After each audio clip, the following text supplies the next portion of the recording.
We are back, and although it has been quite a while, we are Lichborn Studios and we are still making our very first game.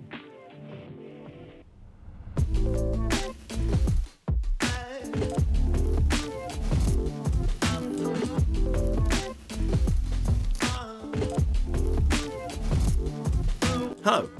It has been about 7 months since I uploaded that first devlog.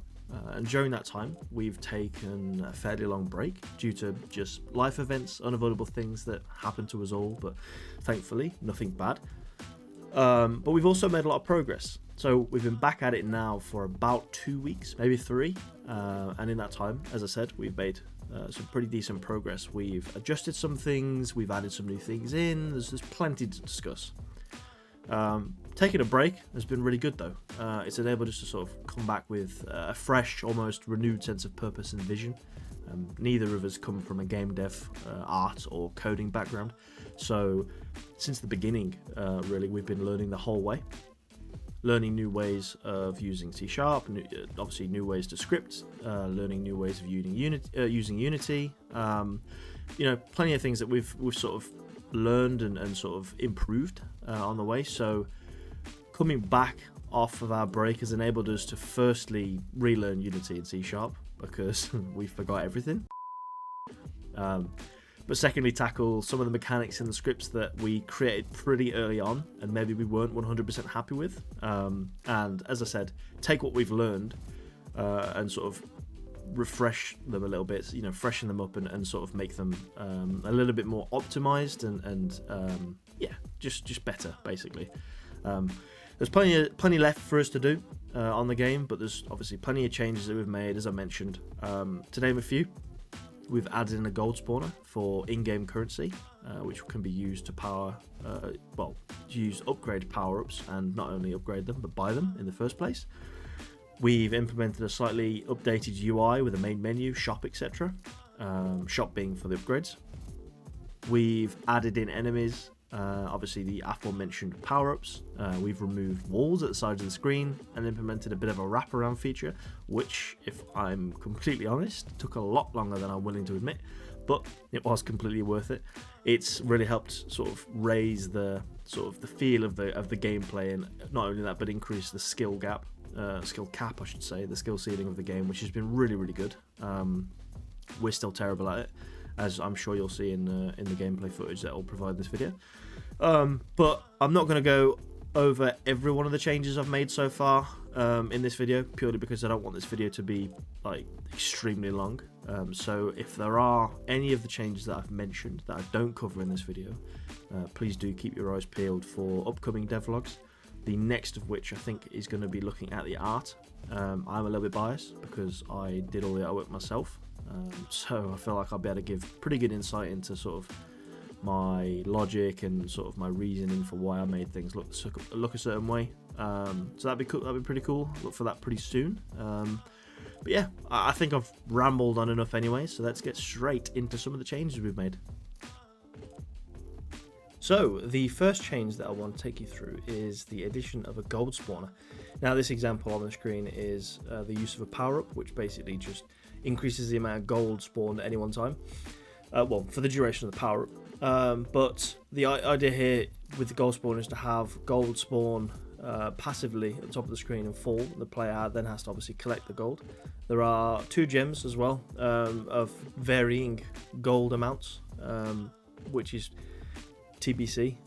We may need to adjust certain values and so on, but yeah, obviously the aim is to collect the gold when it falls and then use that gold that you've collected to purchase power-ups like the gold multiplier that I showed in the example, and also other ones, and then obviously upgrade them as well. So pretty cool feature, not one that we set out to add when we first started making this game, but I think it's definitely a welcome change. So, power-ups and the power-up spawner. I suppose this is a bit of a double update. So firstly, we have power-ups. We have 6 in the game as of right now. So we have Fly, which will give you a little bit of a boost in height and therefore score. We have a gold multiplier, which you've seen in the video. It basically makes it rain loads of gold. We have a shield, which protects the player from incoming damage from demons and traps, but the lava will still kill you. We have an attack power-up, which basically fires a projectile and deals some damage to nearby demons. We have a freeze lava power-up, which basically freezes the lava, stops it chasing you for a short duration. And then we also have a build platform power-up, which will basically get you out of a sticky situation and prevent you from falling quite far, I imagine. So yeah, those are the 6 power-ups, and then we have a power-up spawner. Now, we did toy with the idea of having essentially a bit of a loadout system. So in the UI, you can see that there's space for 2 power-ups. We did toy with the idea of having, once you've purchased the power-ups, you can basically pick 2 to go into the game with. However, we thought that you might be torn between a few different power-ups that you want, so we thought having them all in the game and then having them spawn randomly is better. So the script essentially has all 6 power-ups in an array, and then we can weight those. So let's say we want Fly to be the most frequent spawning power-up, we can weight that with a higher percentage than the others, but that all can be tweaked. And then the script also checks that you've got it unlocked. So if you haven't purchased the shield power-up, for example, that won't spawn in your game. So yeah, that's what it does. 2 things or 3 things. It checks that you've got it, spawns it in randomly, so it picks out of the ones that you have got unlocked within the array, and then spawns it at a random position between 2 points on the x-axis, which is the horizontal axis, basically just to make sure it fits on the screen. But we thought this was a really cool mechanic to add into the game, and one that I think has made the game a lot more fun to play rather than having the previously mentioned loadout system.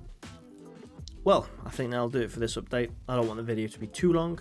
I know there are a number of changes and additions I mentioned earlier in the video that weren't covered off in greater detail, so if there's anything that you would like to see in a bit more detail, make sure you drop it in the comments below and we'll include it in future devlogs. Speaking of future devlogs, the next one will be focused on artwork, as I mentioned earlier. I also want to cover off the enemies, so as of right now we have 4 demons in the game, each with their own slightly different mechanics, which are really cool. We also have music on its way, so music is a little bit outside our skill range, so we've hired an expert and we should have some music relatively soon, which is really exciting.